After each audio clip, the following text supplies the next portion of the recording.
Hello students, I am Prakash sir, your English teacher. Today I am going to explain the second poem of your book. The title of the poem is Wind. The poem Wind is a beautiful poem composed by Surmanya Bharati. Students, जो poem wind है वो सुब्रमण्य भारती द्वारा compose की गई एक बहुत ही beautiful poem है, जिसे सबसे पहले इन्होंने तमिल लैंग्वेज में कंपोज किया था and then Ramanujam translated it in English. उसके बाद रामानुजम इस पोएम से इतने प्रभावित हुए कि इन्होंने इसे इंग्लिश में ट्रांसलेट किया।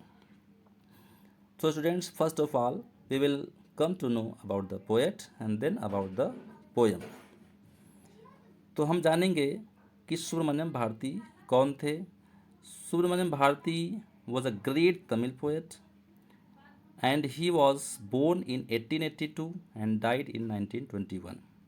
सुब्रमण्यम भारती जो एक ग्रेट तमिल पोएट थे जिनका जन्म 1882 में हुआ था और इनकी डेथ 1921 में हुई थी, और जब देश आज़ाद भी नहीं हुआ था तो ये अपने देशभक्ति के लिए जाने जाते थे।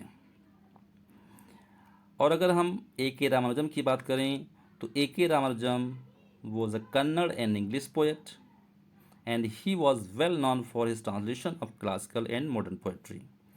ए के रामानुजम जिनकी कन्नड़ और इंग्लिश दोनों लैंग्वेज में समान पकड़ थी और दोनों ही लैंग्वेजेस में वो पोएट्री किया करते थे, और वो क्लासिकल और मॉडर्न दोनों प्रकार की पोएट्री का ट्रांसलेशन किया करते थे और उसके लिए जाने जाते हैं। So students, now we will come to know about the poem. अब हम पोएम के बारे में जानकारी लेते हैं। तो in this poem the poet wants to convey the message that the wind is destructive as well as constructive. इस पोएम में जो पोएट है वो एक मैसेज करना चाहता है कि विंड जो है ना केवल डिस्ट्रक्टिव है, यानी ना केवल उसमें विनाशकारी शक्तियाँ हैं बल्कि उसमें निर्माणकारी शक्तियाँ हैं। ये इस बात पर डिपेंड करता है कि हम कितने मजबूत हैं, मेंटली और शारीरिक रूप से हम कितने मजबूत हैं। ये हमारे ऊपर डिपेंड करता है कि हम उस विंड को डिस्ट्रक्टिव या कंस्ट्रक्टिव वे में यूज़ कर सकते हैं।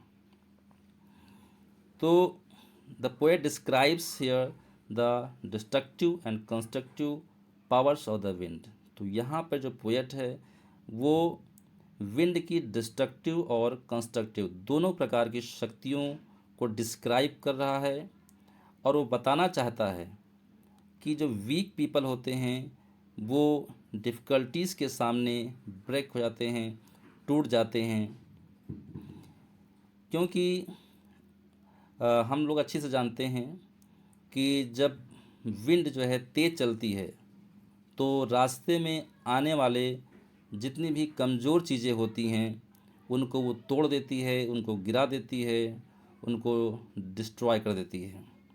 लेकिन जो मजबूत चीज़ें होती हैं वो फर्मली खड़ी रहती हैं, मजबूती के साथ खड़ी रहती हैं, हवा उनका कुछ नहीं बिगाड़ पाती है और फाइनली जो है हवा उनकी दोस्त बन जाती है। तो उसी प्रकार से यहाँ पर लेखक जो है, जो पोएट है, वो मैसेज कन्वे करना चाहता है कि अगर हम लोग अपने आप को मेंटली और फिज़िकली मजबूत बना लें तो हमारे सामने जो भी समस्याएं, जो भी परेशानियां आएंगी तो वो फाइनली हमारी फ्रेंड बन जाएंगी, हमारे दोस्त बन जाएंगी, अगर हम उन समस्याओं और परेशानियों के सामने डट कर खड़े रहते हैं, उनका मुकाबला करते हैं, तो ये समस्याएं और ये परेशानियां हमारा कुछ नहीं बिगाड़ पाएंगी और अंत में हमें विजय मिलेगी। तो यहाँ पर जो पोएट है वो यही कहना चाहता है कि हम लोग अपने आप को मजबूत बना करके और हवा को अपना फ्रेंड बना सकते हैं और उसे अपने लिए यूज़फुल बना सकते हैं। तो students, in the next part of the poem, I will explain line by line the wind poem. Okay, thank you.